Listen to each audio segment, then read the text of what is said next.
Buongiorno da Renzo Micheletto, ben ritrovati con un nuovo approfondimento di Radio Veneto Agricoltura.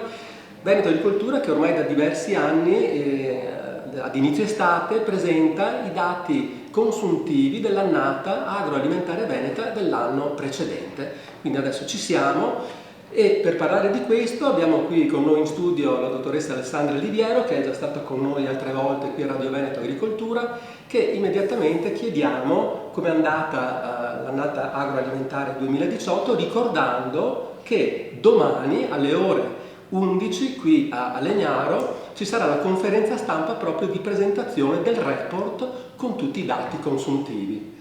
Cosa è andato bene e cosa è andato meno bene?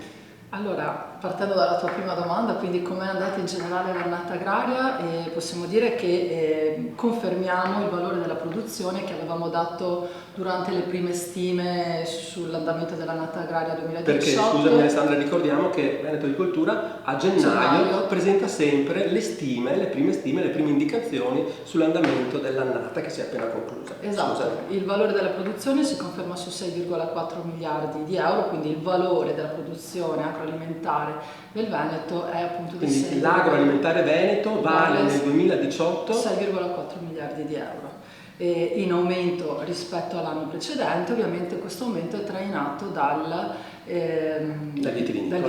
vitivinicolo che nel 2018 ha segnato un trend molto positivo, rese oltre il 30%, produzione oltre il 50%, e quindi questo ha in un certo qual modo favorito l'incremento del valore della produzione. Ricordiamo che il 2018 era stata un'annata eccezionale sotto il profilo della... È stata un'annata eccezionale, soprattutto raffrontata al 2017, che contrariamente era stata un'annata molto scarsa.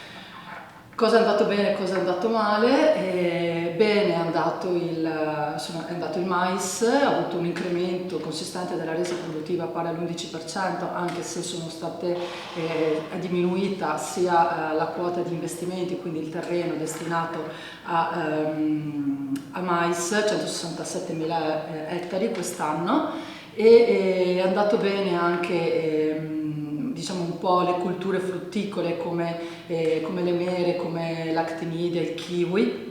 Nonostante la cimice asiatica. Nonostante la cimice asiatica, sì, il punto è che sono sempre culture che partono da un'annata 2017 abbastanza difficoltosa, quindi se andiamo a valutare poi la variazione rispetto all'anno precedente, il 2018 è stato senz'altro un anno molto, molto buono. Anche perché sono produzioni che nonostante abbiano avuto resi in aumento hanno avuto anche prezzi in aumento, quindi il valore della produzione è aumentato per queste tipologie. Calo invece consistente per esempio per il pero, perché è una cultura che ha risentito moltissimo, appunto come dicevi tu, della problematica della cimice asiatica, calo delle produzioni anche per le ciliegie, per le pesche e così via. Ottima annata invece per l'olivo, che abbiamo 5.000 ettari presenti in Veneto, non sono molti, però abbiamo il Garda DOC come olio presente in regione, e l'olivo ha raddoppiato sia le rese che la produzione. Ricordiamo a tal proposito, chi fosse interessato, che una delle precedenti puntate di Radio Veneto Agricoltura è dedicata proprio all'olivicoltura veneta, e quindi anche lì abbiamo fornito una serie di dati.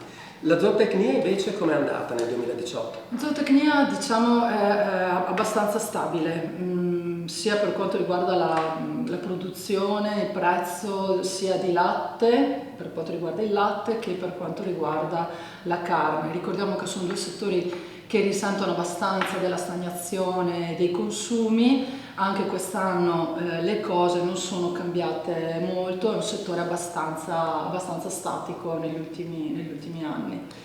E senti, relativamente all'import e all'export, quindi alla bilancia commerciale? Allora, il saldo della bilancia commerciale in Veneto è 305 milioni di euro, meno 305 milioni di euro, siamo deficitari. Comunque il saldo quest'anno si è presentato in calo di 12 punti e mezzo percentuali, che vuol dire che la ragione di scambio migliora. Infatti le esportazioni sono anche quest'anno aumentate, seppur di poco, rispetto alle importazioni. Passiamo invece alle imprese, al numero delle imprese, e poi all'occupazione, che però è un argomento un po' complesso. Andiamo per ordine. Le imprese. Allora, abbiamo circa 63.000 imprese in Veneto, e parlo in questo caso di imprese registrate, scusate, abbiamo 63.186 imprese, sono in calo dello 0,7% rispetto all'anno precedente. Quindi continua il trend? Continua il trend di leggera flessione, sono sempre più in aumento, si conferma il dato di aumento del 7% per quanto riguarda le società di capitale, un 3% per le società di persone, sono in diminuzione sempre le imprese individuali, che però comunque ricordiamo rappresentano sempre l'80% delle imprese del settore agroalimentare. Di conseguenza l'occupazione? L'occupazione, abbiamo 63.800 occupati presenti in Veneto, occupati diciamo contrattualizzati. Sì. E sono risultati in calo quest'anno del 6,7% rispetto all'anno precedente, in calo soprattutto la quota degli indipendenti, che sono in calo del 10%. Spieghiamo bene questo discorso degli indipendenti. Esatto, la quota degli occupati è composta da una quota di personale indipendente, che rappresenta principalmente i coltivatori diretti e gli operatori che a titolo di lavoro autonomo poi lavorano nell'agricoltura, e la quota dei dipendenti, che ovviamente è il personale salariato e assunto, certo, con qualche forma di contratto nel settore. Quindi cosa sta a significare questo incremento da una parte e decremento dall'altra? Allora, il decremento, abbiamo un decremento del 10% della quota degli indipendenti, di circa 1% rispetto all'anno precedente, sempre della quota dei dipendenti. Sta a significare che comunque il settore per quanto riguarda appunto l'occupazione non è stato diciamo, premiato per l'anno 2018. Fra l'altro, se confrontiamo questi dati con i dati di Veneto Lavoro, le assunzioni sono state positive nel 2018, perché Veneto Lavoro ci dà un dato di flusso, quindi un dato solamente di assunzioni e cessazioni nell'anno, non un dato di stock come quello che vi ho spiegato in precedenza. Le assunzioni sono aumentate dell'11%, però se andiamo a vedere poi i saldi complessivi tra assunzioni e cessazioni nel 2018 per tutte le categorie sono negativi, spesso anche di oltre 20 punti percentuali, che vuol dire che il 2018, nonostante l'annata sia stata molto positiva per quanto riguarda in termini di valore della produzione, comunque in termini di lavoro abbiamo assistito a una contrazione dell'occupazione. Negli anni passati dicevamo sempre l'agroalimentare in chiaroscuro. Mi sembra che anche quest'anno esatto, riconfermeremo come certo, titolo dei nostri comunicati stampa, sì, l'agroalimentare in chiaroscuro. Sì, nonostante diciamo dal punto di vista meteorologico l'annata non sia stata tanto, certo, tanto negativa, insomma, certo, però abbiamo avuto purtroppo o per fortuna temperature più alte rispetto alla norma, sia in primavera che soprattutto durante l'estate, ma anche durante l'autunno, che si è presentato molto piovoso e caldo.